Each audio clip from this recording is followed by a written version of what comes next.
Dr. Jolene Mitchell. I'm a current resident with the Rocky Mountain Center in Occupational and Environmental Health.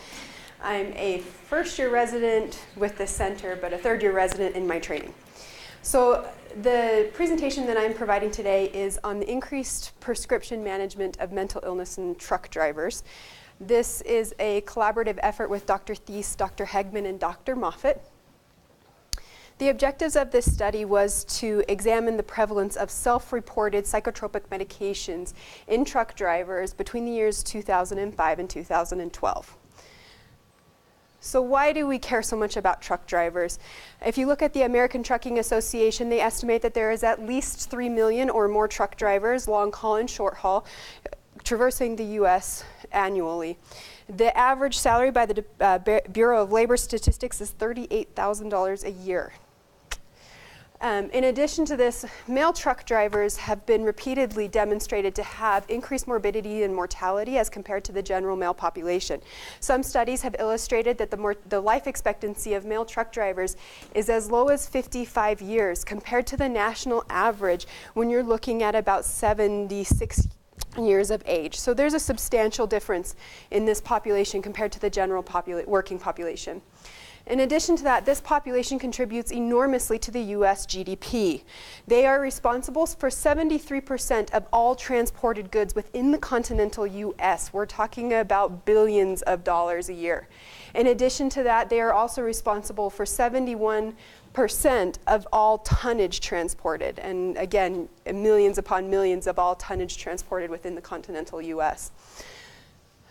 This population, domestically and internationally, has had illustrated increased risks of mental illness, including PTSD, in a study that was demonstrated in Pakistan, oftentimes associated with accidents that these people are either first responders because they're on the road, or that they get PTSD from the accidents that they're in.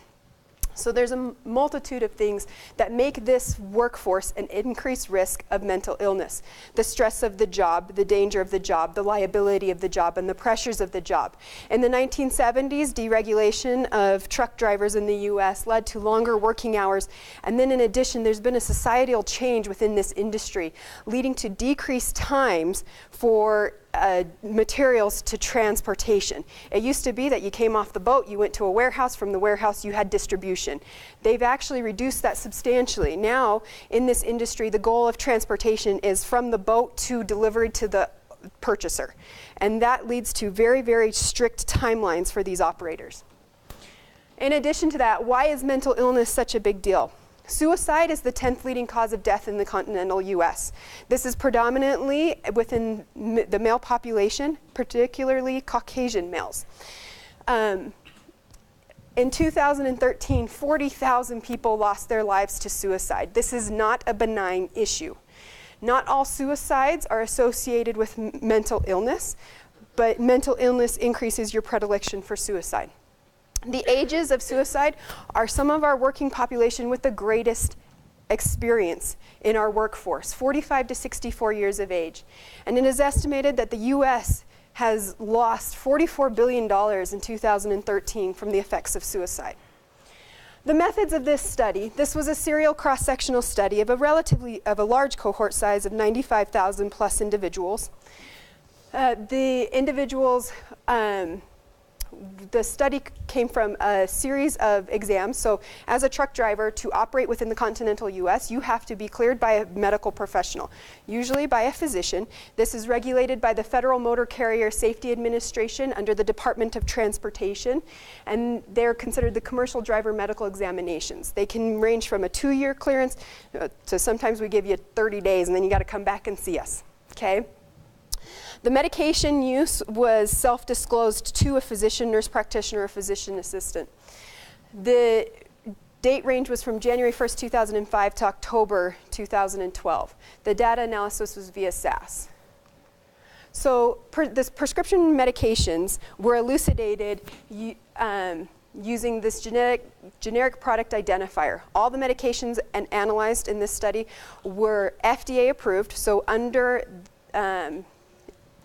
the 1938 Food and Drug Act, which I'm not giving you the full name and I apologize for it, just left my brain, we established the FDA. The FDA is the regulating body that is responsible for making sure that food, drugs, and cosmetics are all safe for use in the US. The psychotropic medication list, as I stated previously, was derived using the generic product identifier. This gave me name brand and generic drugs.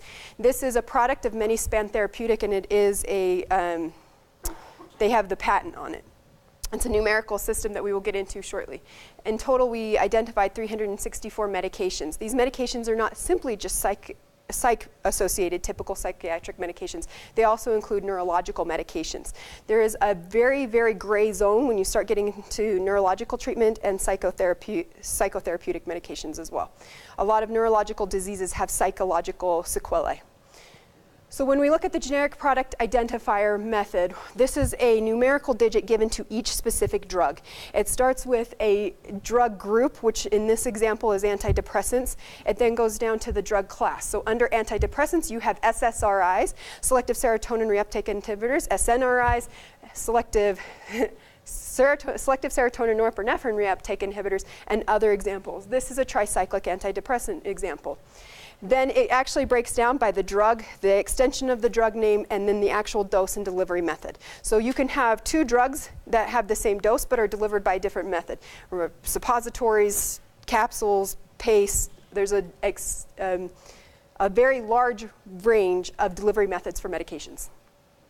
So the drug groups that were included in this were antidepressants, as elucidated earlier, which include a multitude of drug classes, SSRIs, SNRIs, etc. Anti-anxiety medications, a lot of people are familiar with benzodiazepines and barbiturates, which have a high predilection for addiction. Antipsychotics, typical and atypicals, anti-manic agents, and then stimulants for treatment of narcolepsy, ADHD, etc. And then psychotherapeutic and neurologic agents. An example of that being valproic acid spans both neurology and psychiatry. And then hypnotics and anti-dementia medications. So this is all preliminary data from our study, and this is illustrating the raw data from 2005 to 2012.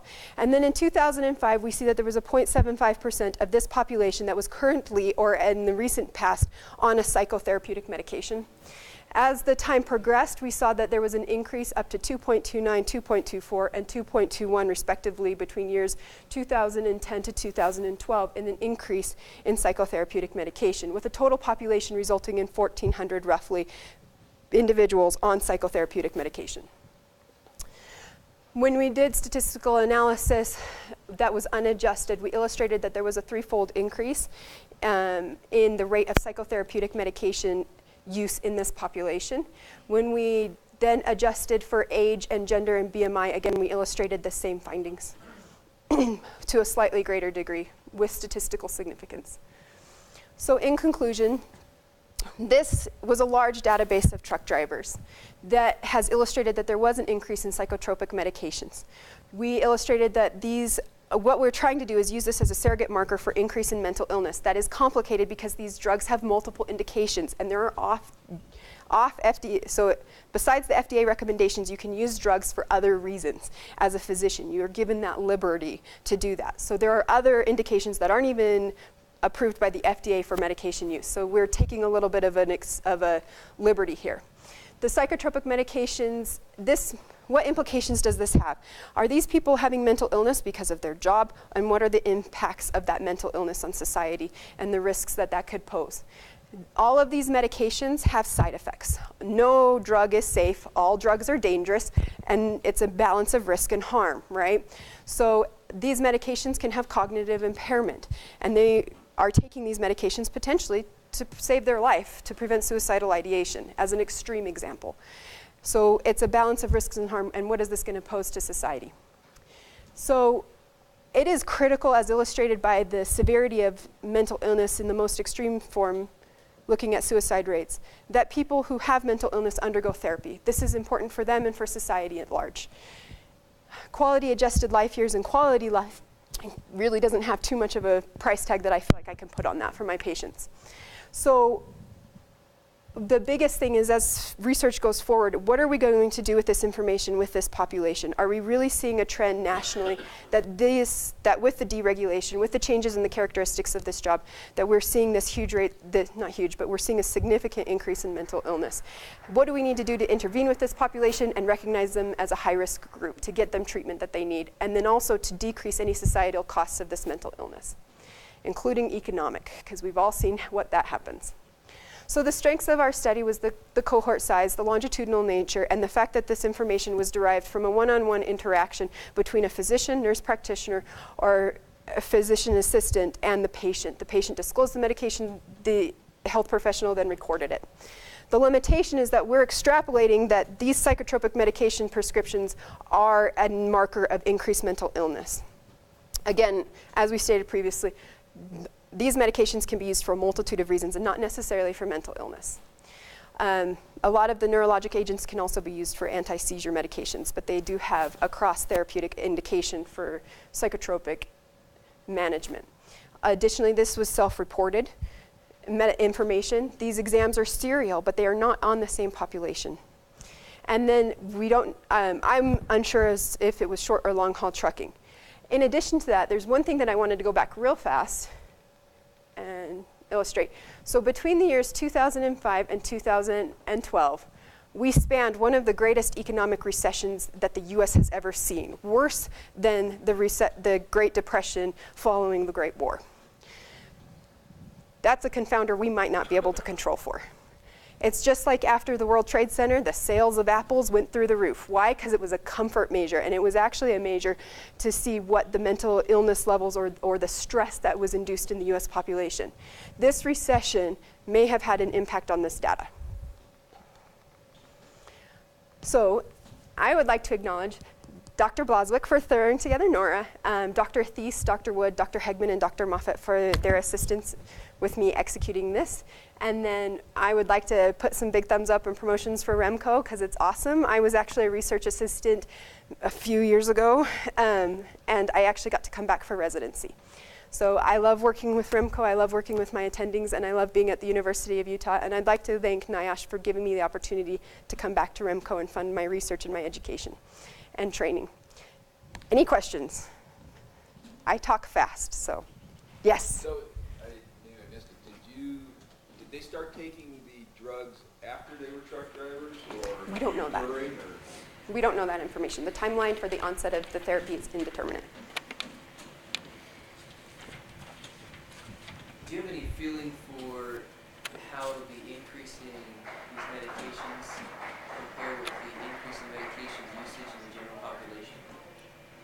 Is there similar trends? Are they larger, smaller? Any idea? I cannot give you objective information on that, but my opinion is that with time we're seeing, from my experience, okay, so I do not have any data to support this. I agree that, and I believe that there is an increase overall in use of medications in general. How much this is reflective of that, if that is actually the case, I don't know, but I could definitely see that as a proportion of that. You asked a question for me, so we good. That was my question. Were you able to see any class differences in the different psychotropics at all? We didn't break that down yet. But the other thing that I want to look at is polypharmacy and then drug class. And there's a few others, but I'm still thinking about it.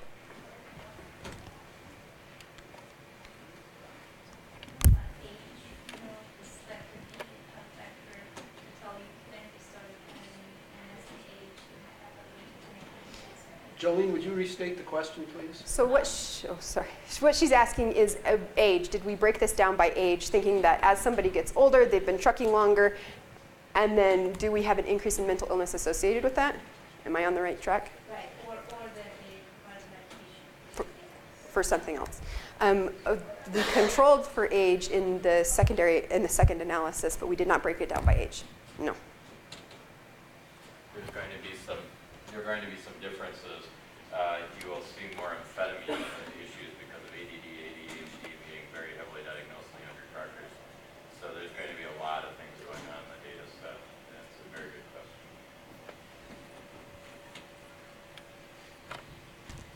When the analysis on people taking multiple medications.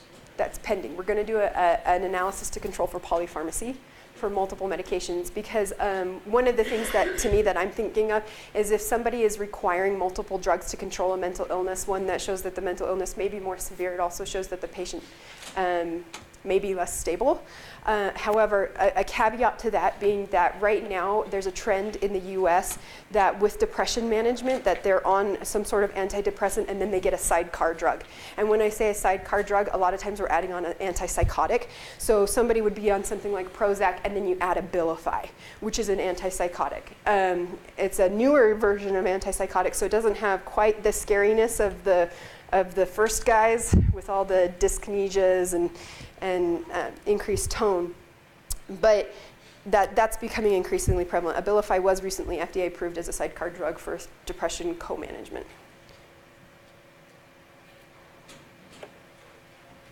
Any other questions? Thank you, Joe. And these are my references.